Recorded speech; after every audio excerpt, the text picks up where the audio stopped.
Alea nu mai le lăsăm punctele să dea pe el pe ce vreau, o să-i dau eu pe Sandy. Sau nu, hai pe colonelul Raps. Nu se poate! Doamne, nu se...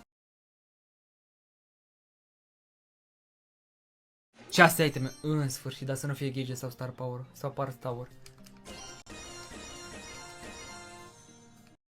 Bine, bă! Si!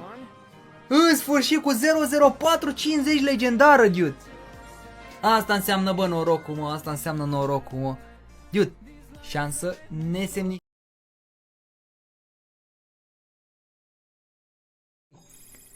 Trei brawleri, dintre care toți 3 epici. O luăm și pe Bea, o punem și pe ea pe fundal.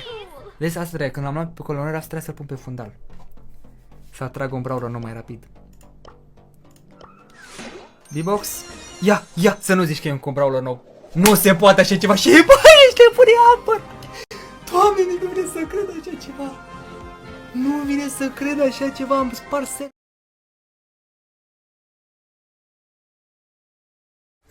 Zice iteme roșii în total.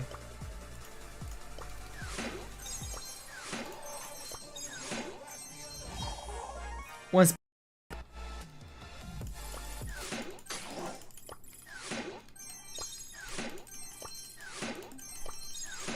da.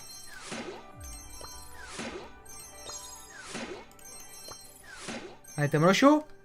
În sfârșit, bă, băiatul, am spart gheața, în sfârșit, bă, dar cât să mai dureze, mă, ca să pice o legendară? Și exact ce vă...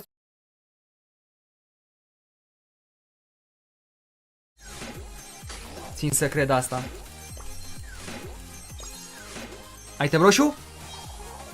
Da, gadget pe Poco, asta e nasol și din nou aceeași poveste, când e item roșu nu știm sigur că e brawler. Și mai mult ca sigur este gadget Star Power, dar există posibilitatea să fie chiar aici. Sau poate că nu. Mai băgăm o fisă. Bonus remaining, nimic. Nici n-am fost atent, am zis să verific aici, să pun microfonul să mă aud bine. E ok. Bine că n-a fost brawler și m-a luat prin învăluire. Opa, item roșu și... O, toți, bă, ești nebun cât de rapid! Forță, mă! Și fiți atenți aici!